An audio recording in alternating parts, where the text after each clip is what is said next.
All right, what's happening, y'all? It's your boy Rico from StreetScores, and man, we have a lot to talk about from this practice, man. A lot happened. We have a couple of injuries, including Deebo Samuel and Brandon Coleman.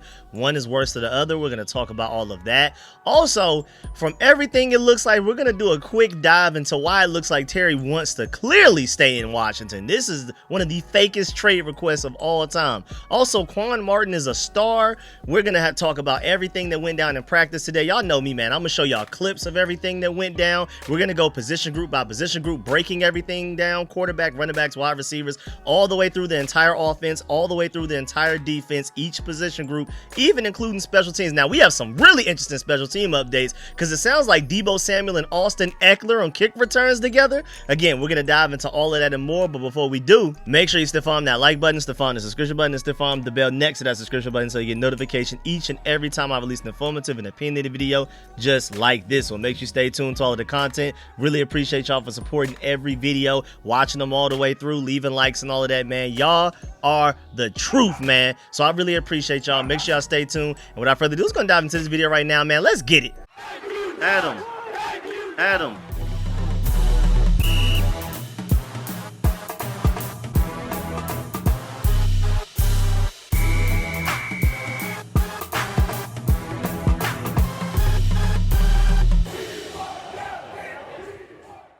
We have a big time Cash App donation, and like I always say, man, I'm always gonna make sure I thank y'all in my videos because I'm not even live streaming. Just to donate out of nowhere, just off the pure love, just showing support and love is crazy, man. I really appreciate y'all, man. Like that, I really feel those, and so I feel like the least I could do is thank you in my very next video when I'm recording it. So shouts out to Wanda Patton. She said, "You are the best, Miss P from DC, man. Much love for the big time donation to the Cash App. Really appreciate you, ma'am. Thank you very much." All right, and before we get into everything that actually happened during the practice, and I'm gonna show y'all clips and everything. First of all, it was a padded practice again. I'm gonna let y'all know that every time that at least I'm aware of it. If it's a padded practice, I can't wait to let y'all know that because it sounds like we're in the full swing of things now.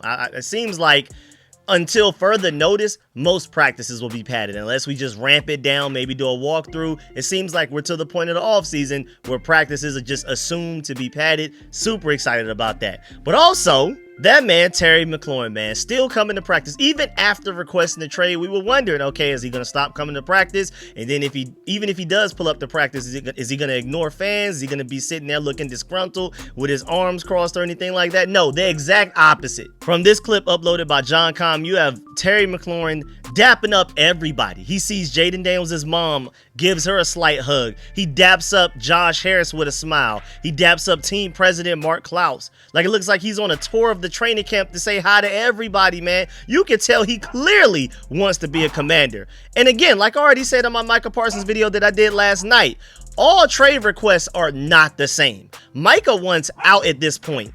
Terry just wants more money. Micah does not want to be on the Cowboys. I mean, especially assuming that they're not going to get anywhere close to the money that he's asking for. Terry wants to be in Washington. He just wants more money to stay in Washington. And also peep the difference between how our owner is handling this player's trade request versus Jerry Jones, how he's dealing with Micah Parsons. I mean, long live Jerry Jones, man. As Commanders fans, we should love Jerry Jones. We should champion him, man. He's been disrespecting Micah Parsons out loud to the national media for all of us to hear and see. And it's just been beautiful to see again as a Commanders fan. I mean, dissing him by saying that he's always hurt and he's not worth paying the big money that he's asking for, calling him Michael Parsons instead of Micah Parsons on purpose to get to like literally annoy him and antagonize him.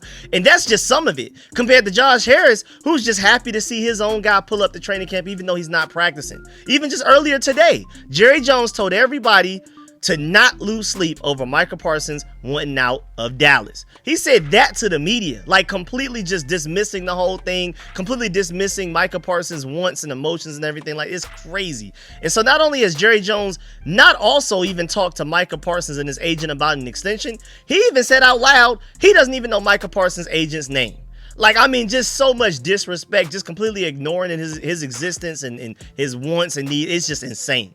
But also shouts out to Nathaniel Warren and brings up a good point. He said it's a little strange that his agent isn't out there today. Like, this was the first time in a while in a few training camp practices of Terry McLaurin pulling up to training camp practice that his agent wasn't out there. But also, this is the first time in a long time that we haven't seen Adam Peters out there as well. So maybe it's possible that they're behind the scenes talking numbers. This is the first time I think I've ever seen Adam Peters not out at a practice. Again, from reports of people that were there, maybe Adam Peters was able to sneak in at some point and people didn't notice. But a lot of people are saying, yeah, Adam Peters was not out there for like the first time all training camp, and the agent was not out there for like the first time since Terry McLaurin's been holding in.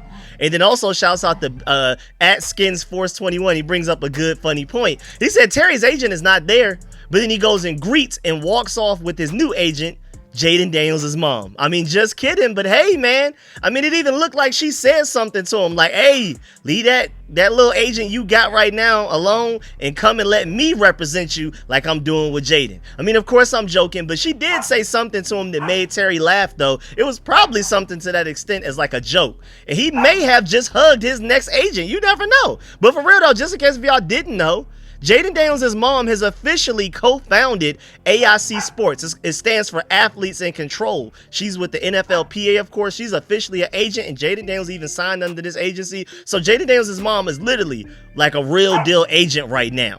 And then also shouts out to this kid right here for having this blank check for Terry McLaurin. I love that, man. Shouts out to that kid for pulling up with that. I like that, man. And then also, at the end of the day, I mean, if Terry McLaurin really wanted to be traded, he wouldn't be at practice in the first place, man. Let alone signing things for fans, laughing and joking with players, shaking hands with the owner, giving Jayden Daniels' mom a hug. I mean, Trey Hendrickson went from Cincinnati to Florida to avoid the Bengals training camp with all of the disrespect he's felt with the contract negotiations they've had. Terry doesn't even look angry or annoyed or anything like that while at the practices. He's not even at the practices with his arms crossed, me mugging everybody. He looks like he's actually having somewhat of a good time. And he finally changed his fit for the first time too since holding in, so shouts out to him. Now he decided to go with an all black fit, and I don't know if y'all peeped, but the back of his shirt says team on it, and I feel like that's something notable as well. But getting back on topic, it's been reported that even Terry McLaurin, Dan Quinn said it himself, that Terry McLaurin gave Dan Quinn, and it's reported that a few players on the team as well,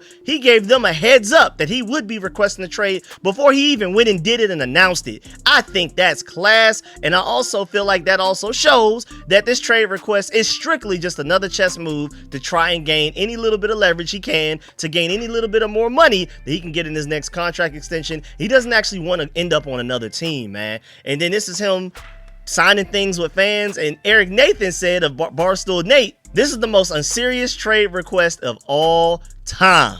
And yeah, I mean, he may technically have requested a trade, but he clearly doesn't want the trade to actually happen. I feel like you can clearly see that. Now moving on from Terry McLaurin, shouts out to Natalie Spollet for this clip.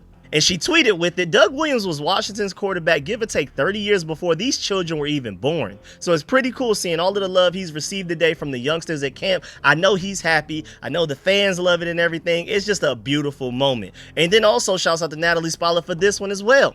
The fact that Commanders president Mark Klaus just keeps pulling up consecutively to training camp practice. Again, I've already asked y'all, like, how many business side of an NFL team, the team president, strictly business, no football at all, is pulling up the training camp practices. Not only just pulling up at all, but walking up and down the fences, shaking hands and talking to fans and telling them thank you for pulling up, man. I mean, this is your team president right here. Josh Harris and company have hit it out of the park with every hire that they've made, because this is not something that's required of him at all. He's the stadium, he's marketing, he's anything business, anything money related, all of that type of stuff. There's literally no need for him to be at training camp practices, but he's just pulling up just to show love. And again, he even shook Terry's hand and talked to him a little bit when he first pulled up. And now to the sad part of this video, we got to discuss some of these injuries. Well, first of all, Deebo Samuel hurt his hand, and Brandon Coleman was seen limping off of the field at some point in practice. Of course, we'll get updates later on.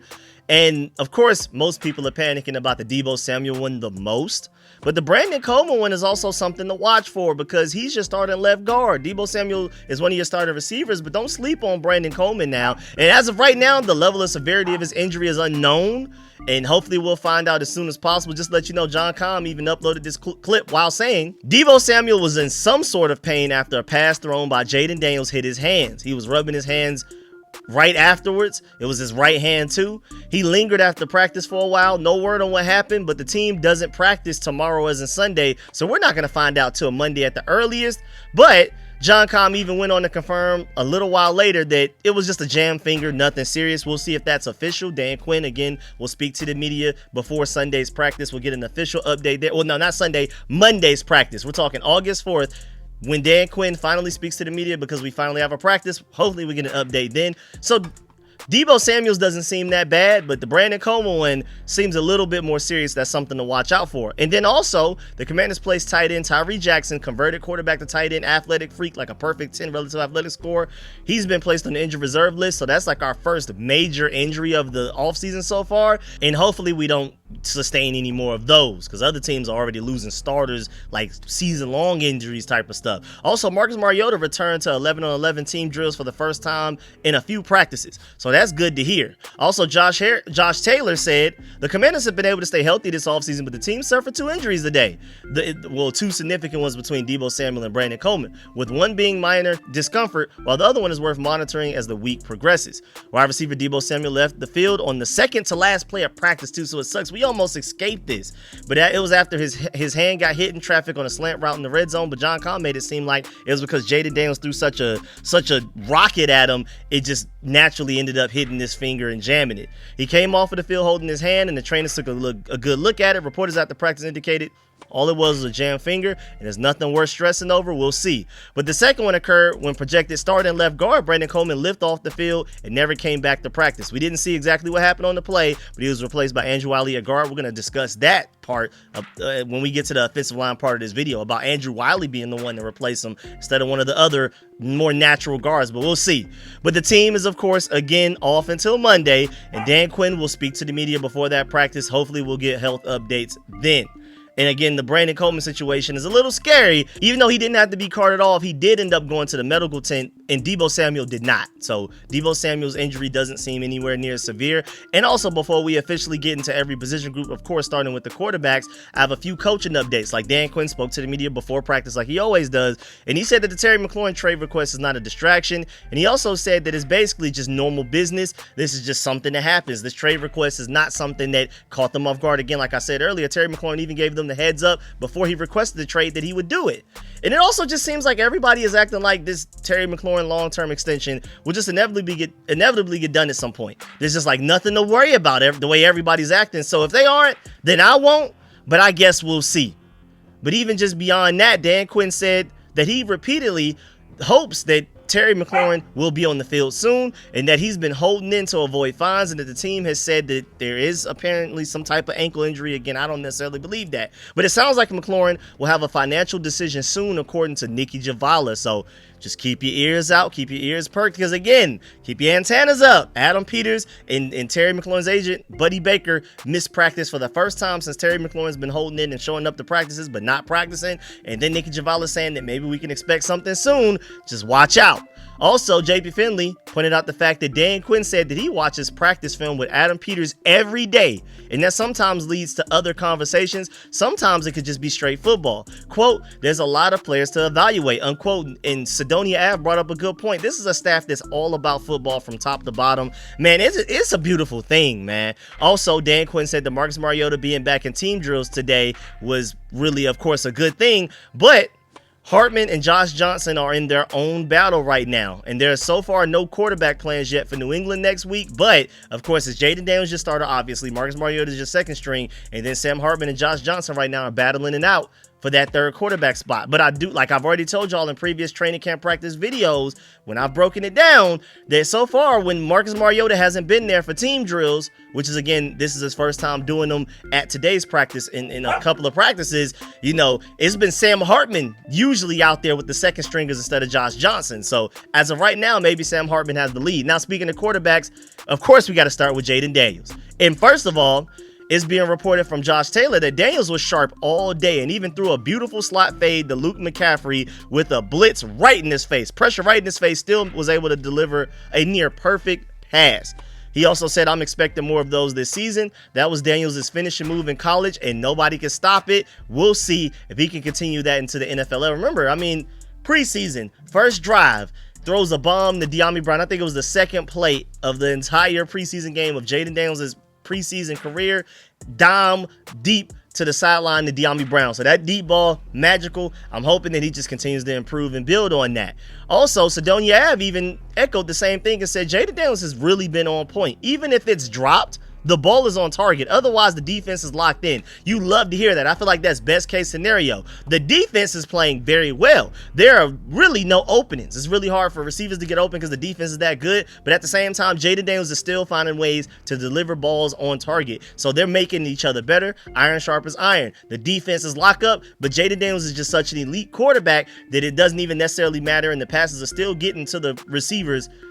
It's just up to them to catch it or not, which may, kind of give some leverage to Terry McLaurin with all of these drops we've been having. But after practice, Deebo Samuel talked about what he's been most impressed with from Jayden Daniels. He said, quote, "What makes him so good to me is how smart he is and how fast he processes things," unquote. Because he had an interview with NFL Network and Bleacher Report after practice today after he jammed his finger. So he must be good because he's going around doing interviews and things like that. It can't be that bad. And then also shouts out to my dog Real Robinson because he brought up a great point.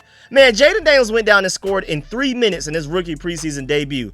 I never have to see him in a preseason field ever again. And Sidonia Ave brought up a good point. He said those joint practices will be enough for me. And I agree. I mean, you would love to see Jayden Daniels in the preseason just for the fun of it, but we don't need that. He doesn't need it. You know what I'm saying? This guy came out the first practice of all of training camp over a week ago. The first play, the first pass of all of training camp, touchdown to Deebo Samuel in the corner of the end zone, deep ball. Like, come on, man. If anybody doesn't need preseason, it's a guy like Jayden Daniels. Real Robinson also even said, "I don't need to see our starters in the preseason at all. Joint practice with 2 teams is enough for me." And I'm right with him. I'm not going to lie. I think that is a perfect opportunity. Let the backups play all 3 of those games. The starters will be good to go. Let them go against those guys in joint practices. Leave them out of the preseason games. And Raging Red Commander 1 said, "Facts. I want Benson and Eaton with Sam Hartman and mix in with some loot." I agree. Let those backup guys go out there and ball out and look like starters compared to other teams' backups. Let's do it. And give them as many opportunities as possible to show what they can do. And especially some of those guys on the bubble to show that they deserve to make this team. And also Mike Garafolo again interviewed not only Deebo Samuel, but interviewed Jayden Daniels as well after practice. And he said after a false start at the Commanders camp this week, Jayden Daniels kicked a player out of the huddle. We already talked about that in a previous training camp video breakdown. More assertiveness from the franchise quarterback in year 2. Jayden Daniels addressed that and said, quote, "That's something I didn't do last year," unquote. So you can tell he's clearly just doing whatever it takes to not only become better on the field, but off the field as a leader as well, and even on the field as a leader. And Hogshaven brought up a good point. He said that Jayden Daniels said that he hasn't been nervous on the football field since he was 6 years old. That's also another quote that came from that interview that he had with Mike Garafolo after practice. I thought that was interesting, man. And I believe him. He's been cool, calm, and collected since he's been here, so how can you doubt him? And then Kay Adams interviewed Jayden Daniels after practice as well, and she asked Jayden Daniels about being out on the field so early in the morning that it's actually basically in the middle of the night by the time he gets out there. It's actually really crazy. And Jayden said that it's just him and Cliff Kingsbury during that time and only them. He even mentioned that he's an introvert, and she asked, like, well, why doesn't a guy like Jalen Lane pull up? And Jayden Daniels said, "I'm an introvert, and that's just basically me and Cliff Kingsbury time only, and we're discussing a lot of concepts and things like that." I thought that was pretty cool, where Jayden Daniels has some just alone time with Cliff Kingsbury to work some things out way early in the morning, way before anybody else gets to practice, and then they go on and practice, and he develops his chemistry with all of the players around him. And then he also had this really nice quote. He said, "I didn't come here to play it safe. I came to change the game. Every time I touch that field, I'm playing for this city, this team, and a new legacy. I'm not chasing approval. I'm chasing greatness, and I'm bringing Washington with me." I mean, if that doesn't get you fired up, I don't know what will. And then you also have these Jayden Daniels chants at practice. And shouts out to Ben Standick for uploading this clip. I'm going to show y'all this clip because I thought it was cool that the fans were chanting his name. And he was about to ride back right past them. But it looks like he told whoever was driving the golf cart, "Hey, go back so I can show a little love to the fans, man." Because they're out here in this hot sun and everything like that. They drove all the way here. The least I could do is pull up real close to him real quick and say what's up.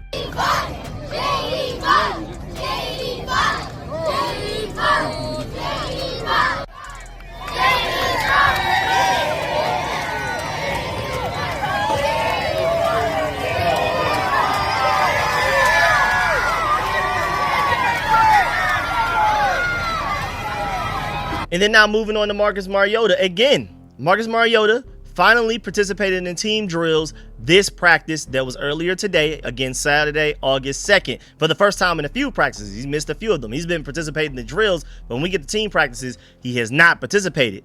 But again, he came back. He had a nice completion to Michael Gallup in tight coverage. The team is still being cautious with him. Again, Sam Hartman, even with Marcus Mariota finally coming back to participate in team drills, Sam Hartman still took the majority of the second string snaps, even away from Marcus Mariota. And Ben Standig even said that it was the throw of the day. The Marcus Mariota perfect shot down the right sideline to Michael Gallup with a DB right there in stride with him only a step behind. So shouts out to Marcus Mariota to not participate in team drills for several practices and to come right back immediately on target. So our quarterback room is elite, man. And then now moving on to the running backs, shouts out to Kazmir Allen. Skylar Nelson said that Kazmir Allen had a great day today. So be on the lookout. Remember, he's a wide receiver, technically slash punt returner, kick returner, converted into a running back.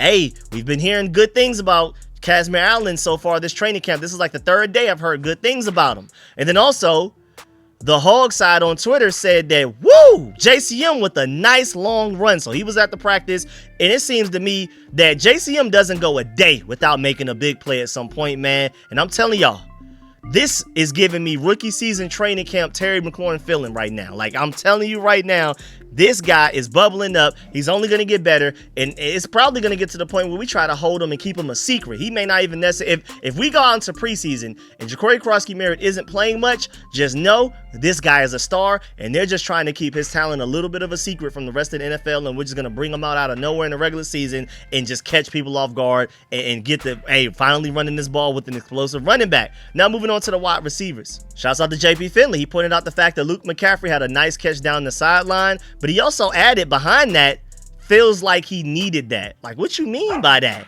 And then you had Sidonia Ave at some point tweet, Luke, bruh, ... LOL. So Luke McCaffrey was apparently having a pretty bad practice up until the point that he caught that pass. Josh Taylor said Luke just brought in a nice fade pass over Trenavian Amos. San Francisco blitz, and Daniels put touch to just throw the ball up, and he had perfect placement on it. But shouts out to Luke McCaffrey for actually catching it. And again, it sounds like he's been having a struggle. I don't know if it's been the entire training camp or just this day specifically, because even Skylar Nelson, she said Luke McCaffrey redeemed himself in the end. Like, Luke McCaffrey was just having drops left and right, I guess. And she also said that Jalen Lane continues to impress. And it sounds like it's just been several days consecutively that Jalen Lane has been out here making plays. And then Josh Taylor also pointed out the fact that Michael Gallup had that really nice over-the-shoulder catch from Marcus Mariota down the sideline that was like 35 yards or more. And I'm bringing this up again because Michael Gallup, I haven't heard many good things about him so far in training camp. So now that he's finally gotten one, that's good to hear. Now moving on, continuing now getting to Deebo Samuel. He was interviewed with Pardon My Take, and he talked about like the whole discourse surrounding his weight. He said, quote, "It's the media. So, you don't really get into it. They probably took a picture of me when I was having like pneumonia or something. He used the F word and about to die out there and couldn't breathe, unquote." So his point is people are nitpicking his weight, but they're not actually looking at what he is now. They were probably nitpicking him when he was sick and probably was gaining weight because he had pneumonia. Like, that's not a normal thing to have, you know what I'm saying? So shouts out to Deebo Samuel for ignoring the noise and knowing that, you just can't control how people feel about you and the narratives that they create. You just got to go out there and prove it on the field. Also, shouts out to Burgundy Blog. He said he's surprised how many assume that Lattimore and Deebo Samuel are rentals. These are two 29-year-olds, premier positions, who the current regime gave assets up to get. And Deebo Samuel deal has already been reworked. So there's clear interest there. If they show up this year, they're getting paid again. And that's probably where a lot of this Terry McLaurin holdup is coming from, because they know they got to pay Tunsil, Lattimore, and all of these guys, man. Deebo Samuel, eventually you're gonna have to pay Mike Sanverstill and Jayden Daniels, who will probably have some all pros under their belts by the time their contract's in. So that's where a lot of this holdup is probably coming from. Also, Deebo Samuel, while being interviewed with Mike Garafolo, talked about how he's been down this trade request path before that Terry McLaurin's going through, and he understands what Terry McLaurin is going through and his whole situation. And he even said, quote, "At the end of the day, 17, I want you out there with me, no matter how long it takes," unquote. And Sidonius Ab even said both Terry and Deebo will benefit from each other's presence on the field. I completely agree. Because with Terry as a distraction, or well, as being a useful weapon, defenses will have no choice to have to acknowledge him and focus on him. Deebo Samuel is going to be open because of it. But also, Terry McLaurin didn't play with a receiver at Deebo's level last year. So now Terry McLaurin's probably going to be open more often as well, because defenses are going to have to focus on Deebo Samuel as well. And then also, I did want to point out the fact that y'all go look it up yourselves. I'm not going to show the clip here because I don't want to get copyrighted. It's like the live broadcast of NFL Network and everything. But Mike Garafolo made some joke about Deebo Samuel's hand, and Deebo Samuel was like clearly upset about it. Like, he didn't even try to hide it. He clearly looked like, man, I don't want to, like, I think even Garafolo at some point, right before the camera cut off, he reached for Dap, and you can kind of see Deebo Samuel with like an open hand looking like he's about to push it away. Like, it got really awkward and crazy up there. Definitely go check out that clip. Moving on to the tight ends, of course, we have some Zach Ertz updates, because him and Jayden Daniels have been unstoppable so far through training camp. Even with as great as our defense has been, Jayden Daniels and Zach Ertz untouched. Sidonia at the practice even tweeted, Jayden Daniels loves Zach Ertz, bruh. And even put an LOL at the end of it. Skylar Nelson also said after practice, Jayden Daniels plus Zach Ertz connection was really good today. And I've been hearing that for several days of practice and training camp. And Josh Taylor says Zach Ertz was meant to catch passes from Jayden Daniels. We saw last season just how strong the connection between quarterback Jayden Daniels and veteran Zach Ertz can be, and training camp has shown that they don't plan on slowing down anytime soon. If anything, is only getting better. Whether it's in the red zone or on a scramble throw in the middle of the field, Ertz is always there for Daniels, and he knows it. He is his safety blanket. That's why we brought him here. Ertz had a handful of catches today from Daniels, but my favorite was in the red zone when the defense brought an all-out blitz and Daniels backpedaled and zipped a throw across the middle to Ertz for a touchdown. So when Jayden Daniels is under duress, it's panic mode. It's a lot of people coming at me. The offensive line can't block everybody. Where's Zach Ertz? Oh, he's right there. Dot. Touchdown. And Josh Taylor also said, I'm expecting a very productive season from Zach Ertz again. And then JP Finley even tweeted after the practice, Zach Ertz appreciation day, man. Dude is so good. Gets off of the line so fast. Just had a touchdown grab and been open all practice. And now moving on to the offensive line, Josh Taylor pointed out the fact that Andrew Wiley came in at left guard after Brandon Coleman got hurt and left the field. And that's actually pretty interesting, because Andrew Wiley has been almost everywhere on the offensive line just this training camp alone. Starting at right tackle when Tunsil is there. Starting at left tackle when Tunsil has a vet rest day. And then instead of throwing a guard, like a guard to fill a guard spot when a guard gets hurt, like Trent Scott, who did it in the Lions game when Samuel Cosmi got hurt, or even Chris Paul or Michael Dieter, who were pure interior offensive linemen, they chose to throw Andrew Wiley out there, who is, you could argue, naturally a better guard than he is tackle, but he's been starting at right tackle here for the past couple of years. But the most interesting part to me, honestly, is that it allowed Josh Connolly to start at right tackle again. If Andrew Wiley's not starting at right tackle, he moves to left guard. Josh Connolly's taking advantage of those right tackle reps, starting right tackle. And this is for like the third or fourth time this training camp that Josh Connolly has had the opportunity to start at right tackle. And I'm hoping he's making the most of it. And it sounds like he is, because he's been going up against a future Hall of Famer in practice, and that's invaluable. He even talked about it after practice when he spoke to the media. He said, I mean, going against a future Hall of Famer, it's something. Like, you can't put a price on that. And Josh Taylor even said while watching practice, Von Miller looks fast and twitchy. Like, he's basically ready for a really good season. But also, he said that Josh Connolly is holding his own against an all-time great. You love to hear it, because there were some doubts that were started. I think Linnell Willingham was the catalyst for some of the doubts that were being thrown out there about Josh Connolly and him potentially being a starter for week 1. But it sounds like he's doing a good job against Von Miller. Come on now, I think he'll be ready by week 1. And then also, Zach Selby pointed out the fact that Saturday was the first time Washington's offensive and defensive lines finally went through one-on-one drills. Although the drill was more geared towards helping the offense, it focused on how to effectively pass off stunts and twists from the defensive line, and the trio of Brandon Coleman, Tyler Biotish, and Nick Allegretti worked very well together. That's why you hope that Brandon Coleman is healthy, because they're starting to really develop a chemistry right there in that interior offensive line. As good as our defensive line has been in training camp, that interior has been getting really good push in the run game, and even when there's stunts and twists going on, they've done a great job of passing them along each other in pass protection. Also, Chris Paul and Trent Scott apparently had a really solid rep together as well as they moved in sync to pass off a twist too.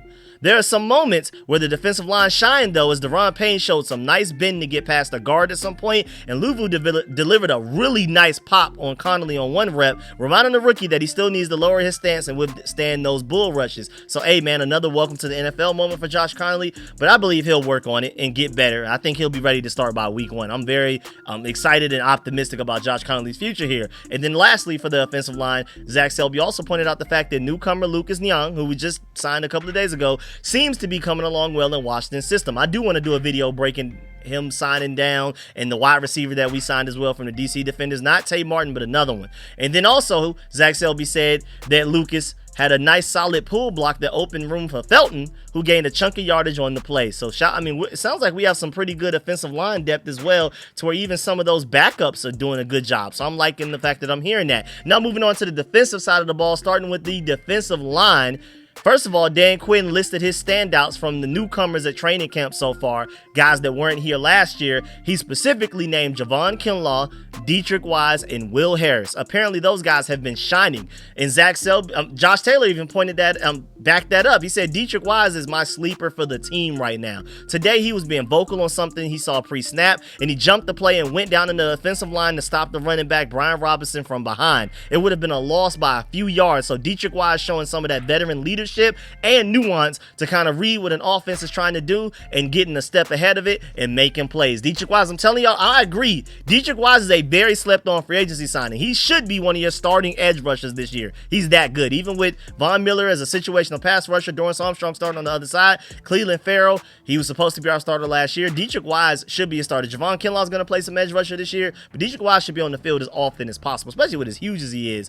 And then also, Sidonia Ave pointed out the fact that so far in team drills, there's been an emphasis on the run, but man, Javon Kinlaw is massive and he's showing it, he's using it. I love to hear that. Then moving on to the linebackers. And all we really have is a bunch of Kane Madrano positive updates. Your 6th round pick that some people thought that maybe he'll convert to safety or something like that because he's slightly undersized for linebacker. But hey, he's using that elite athleticism and making plays in coverage right now.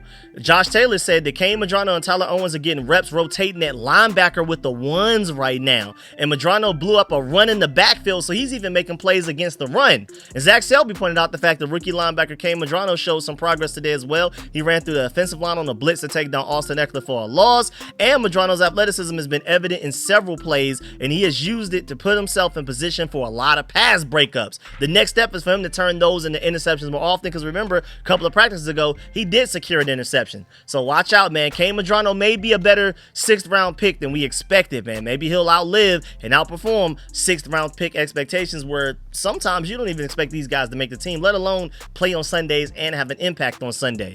And then Josh Taylor even said rookie Kane Madrano had a nice pass breakup on about a 15-yard dig route by a tight end. Not exactly sure who it was though, but his coverage ability flashed. He also lined up at linebacker next to Bobby Wagner with the starters and stuffed the run behind the line for a loss of a couple of yards like we already talked about. Defensive coordinator Joe Wood Jr. said that they'll figure out if he's a linebacker or a safety when the pads come on. He's getting reps at both, but it seems like he's making a lot of plays at linebacker right now. Now moving on to the cornerback position, Skylar Nelson said that Deebo had a nice catch from Jayden Daniels, but it was knocked out at the last second by Trenavian Amos for a pass breakup. That is confidence. That is elite coverage right there, where even Jayden Daniels making a great throw, Deebo Samuel making a great catch, Trenavian Amos finds a way to get it out of his hand before he comes down with it.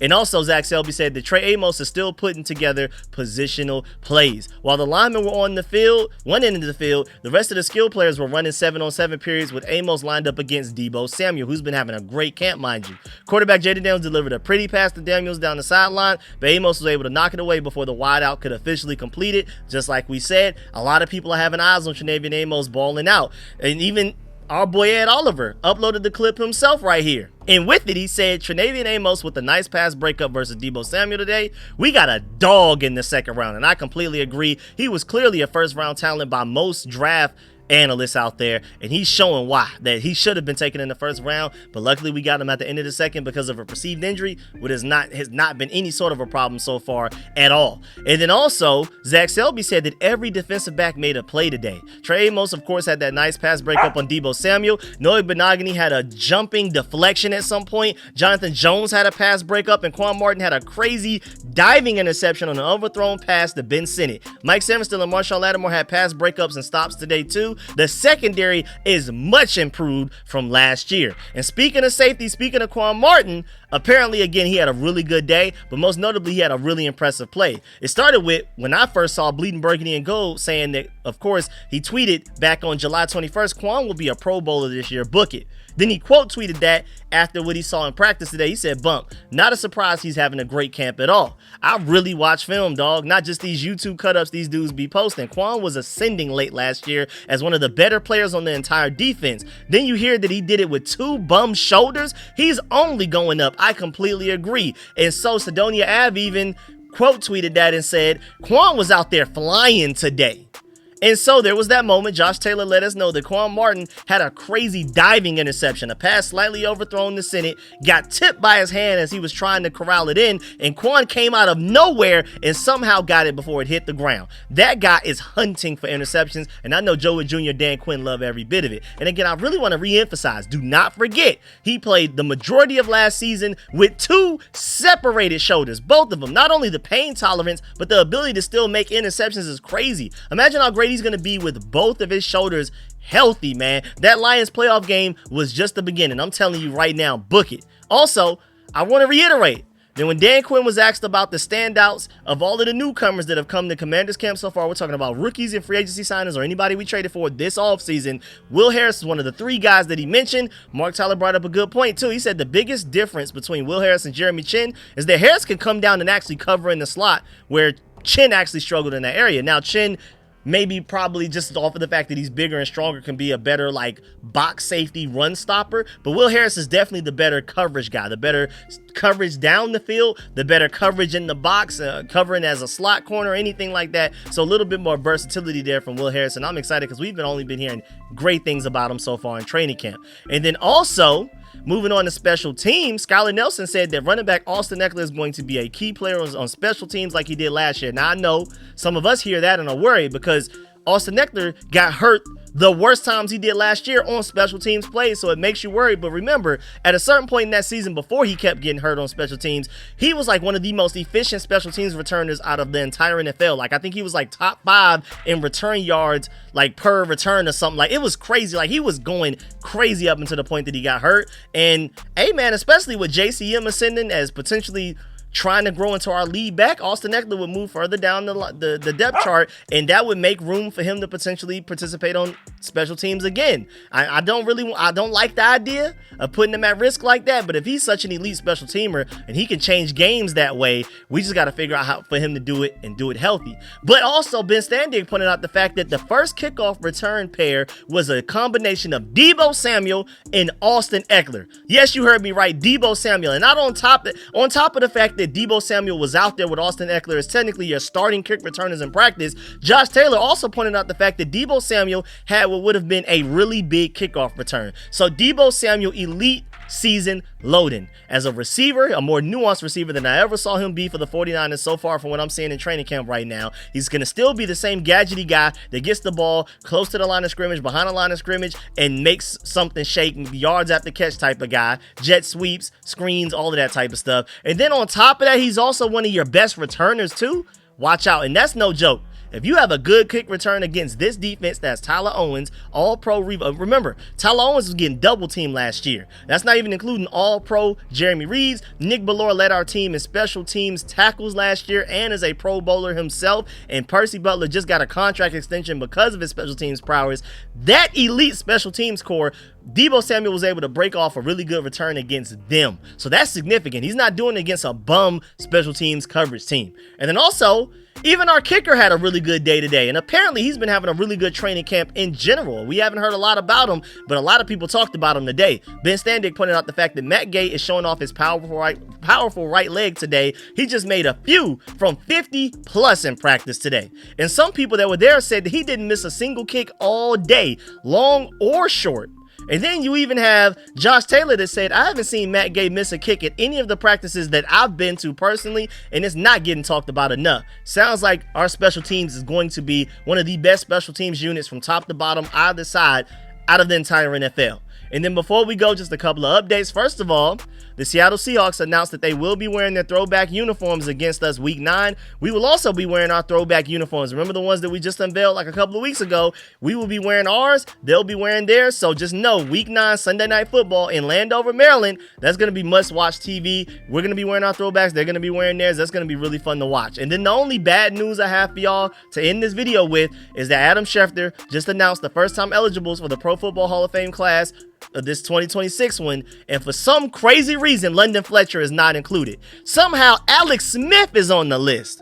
You have a bunch of people on that list that don't deserve to be there. Somehow, London Fletcher is still not on it. That is insane to me. But yeah, man, that's the end of this video. Please get in the comment section. Let me know if you feel everything discussed in the video. Please stiff arm that like button, stiff arm the subscription button, stiff arm the bell next to that subscription button so you get notification each and every time I release an informative and opinionated video just like this one. Really appreciate y'all for supporting all of the videos. Much love to all of y'all, man. If you made it this far in the video, salute to you.